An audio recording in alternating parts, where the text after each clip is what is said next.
আমরা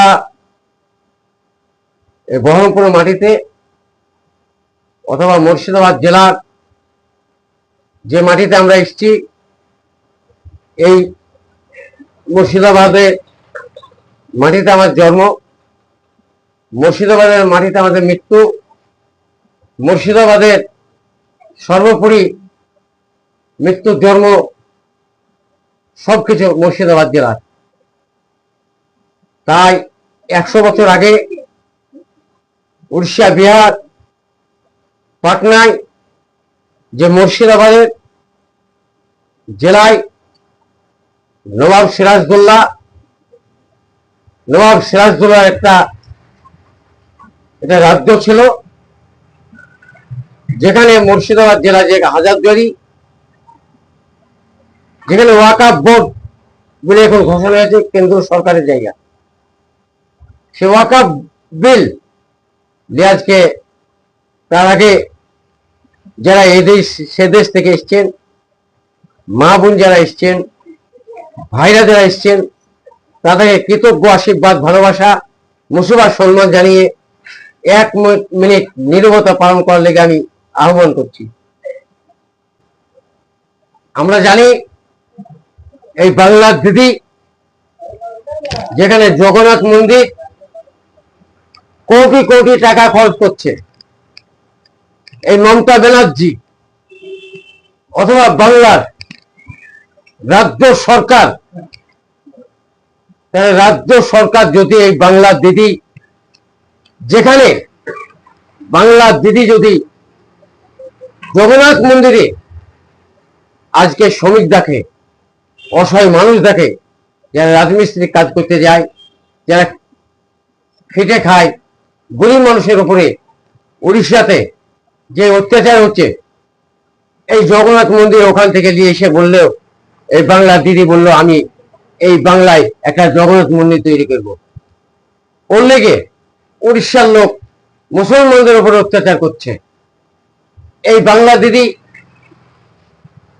বাংলা দিদি যেখানে জগন্নাথ মন্দিরে কয়েক 100 কোটি টাকা খরচ, যদি কয়েক 100 কোটি টাকা যদি বাংলায় জগন্নাথ মন্দিরে খরচ হয়, আর বাপের টাকা দিচ্ছে, দিদির বাপের টাকা দিচ্ছে, ওটা ওয়াকাফ বোর্ডের মুসলিমদের টাকা দিচ্ছে, তাহলে ওই টাকা যদি ওয়াকাফ বোর্ডের টাকা যদি জগন্নাথ মন্দির হয়, তাহলে মুসলমানদের কেন মন্দির হবে না? আমি ওর লেগে লড়াই। এটা মুসলমানদের মন্দিরে, মুসলমানদের যে মসজিদ আছে, জগন্নাথ মন্দিরে যে টাকা দিচ্ছে, মুসলমানদের যে মসজিদ আছে আল্লাহ নামে, আল্লাহর ঘরে সে টাকা লাগবে, আজ মসজিদ ভাতা লাগবে, ইমাম ভাতা লাগবে, সে ওয়াকাফ বোর্ডের সম্পত্তি। আমরা জানি মুর্শিদাবাদ জেলায় যারা আমার বাপ দাদা, দাদু, তার দাদু যারা সম্পত্তি দান করেছে, কোন হিন্দু যদি ওয়াকাফ বোর্ড দান করে, তাকে আল্লাহর নামে আগে শপথ করতে হবে, তাহলে ওয়াকাফ বোর্ড দান হবে। আল্লাহর নামে শপথ না করলে ওয়াকাফ বোর্ড হবে না। এখানে সংবিধান লেখা আছে, যেখানে সংবিধান লেখা আছে এই ওয়াকাফ বোর্ড সম্পত্তি না পারবে সরকার নিতে, না পারবে পাবলিক বিক্রি করতে। ওয়াকাফ বোর্ড সম্পত্তি, ওয়াকাফ বোর্ড মুসলিমদের ওয়াকাফ বোর্ড। আজকে বলেছে সুপ্রিম কোর্ট যেটা পাশ দিয়েছে, যে সুপ্রিম কোর্টে বলা হয়েছে যে ওয়াকাফ বোর্ডের সম্পত্তি যেখানে হিন্দু অথবা মুসলিম মেম্বার ভরা হোক, হিন্দুদের মেম্বার বেশি ভরা হোক, তাহলে যদি ওয়াকাফ বোর্ড পাশ হয়ে যায়, এই মোদী সরকার, জালেম সরকার যদি পাশ করে দেয়, তাহলে কি হবে? এখানে একটা কাজ হবে, কোথায় আপনি কবর দিবেন, কোথায় মাটি দিবেন, কোথায় কি করবেন, সিদ্ধান্ত ওরা নেবে। সিদ্ধান্ত মুসলিমদের কোনো সিদ্ধান্ত থাকবে না। এর লেগে সুপ্রিম কোর্ট পাশ হয়েছে।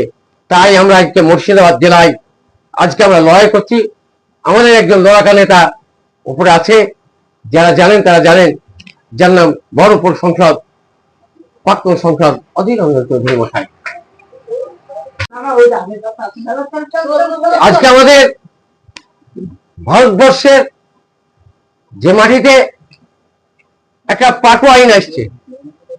আমি কালকে ইশাখার মালদার ইশাখার যে এমপির কাছে আমি ছিলাম বহরমপুরে 3 তারিখে, বহরমপুরে আমি ইশাখার কাছে ছিলাম। সেখানে ইনি বললেন বাংলার অবস্থা খুব খারাপ, বাংলার কানা কুকুর মানে সন্তুষ্ট মুসলমানরা। মমতাকে বলছে সুমন্ত অধিকারীকে দিয়ে ছাপাবো আর দিদি আমাকে বিলে সই করো। এনআরসিতে মমতা ব্যানার্জি আগে সই করে এসেছিল। এখানে একই বক্তব্য, খালি মুসলিমদের ভোট পেয়ে নেওয়ার লেগে মুসলমানদেরকে 1500 বেকার ভাতা মানে কন্যাশ্রী, আর মুসলমানরা কানা কুকুর মরে সন্তুষ্ট। এতে মুসলমানরা বলেছে মমতা, খালি মমতা মমতা, কিন্তু না, এ হচ্ছে খুব দুর্ধর্ষ মেয়ে। মানে এ মেয়ে কোনো তুলনা নাই। এর আগে তো বিজেপি ছিল, আমরা শুনেছিলাম বিজেপির রেলমন্ত্রীও ছিল, বিজেপির রেলমন্ত্রী মমতা ব্যানার্জি ছিল। কোন ভারতবর্ষের লোক বলতে পারবে না ছিল কি, হ্যাঁ কিনা ছিল না, ছিল। তাই আমরা আজকে প্রত্যেক মানুষকে, প্রত্যেক মা বোনকে, প্রত্যেক ভাইকে স্বাগত এবং কৃতজ্ঞ, এবং আমার 1 নম্বর পঞ্চায়েতের ভাবটা 1 নম্বর পঞ্চায়েতের প্রধান সে হাবিবুর রহমানকে সালাম মুস্তফা,